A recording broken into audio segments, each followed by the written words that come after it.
when I was in medical school, I probably had too much free time.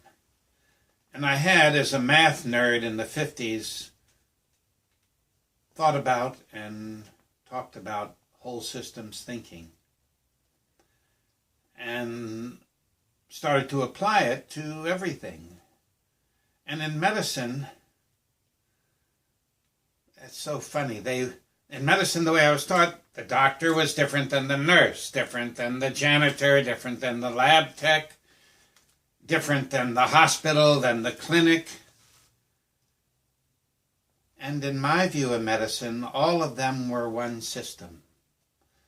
They were each finding their place to deal best with the complexities of health and disease. And I also liked the complexity. I found myself growing up being drawn to complicated games like chess and bridge and billiards for the mathematics and for the thinking required.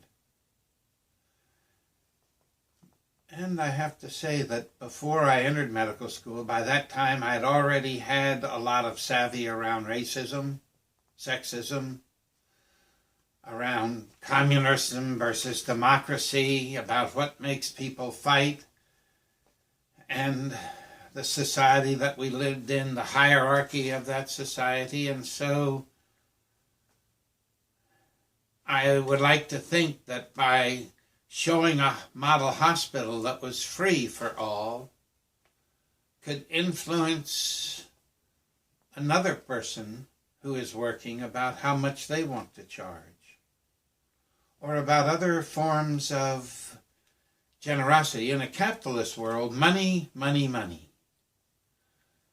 Where in a egalitarian society, I would say time is much more what is precious. So you give an hour of time and you take an hour of time. That it was really, and maybe it was the love of games like chess and bridge that made me like this whole system approach. Remember, it wasn't a business for me, so I wasn't on a 7-minute interview with a very narrow range of focus of symptoms, tests, diagnosis, treatment.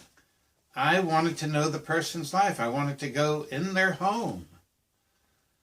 I'd like to know something about their job. What does it mean to be a secretary? What does it mean to be a sergeant first class?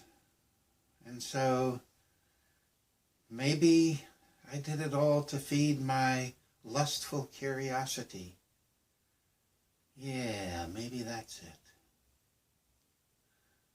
Or maybe there are many it's, really. But I think it was selfish. I had a person with me that would tell me everything. And I thought, maybe because I read all of Sherlock Holmes, that knowing everything, I might be able to make something specific shine through.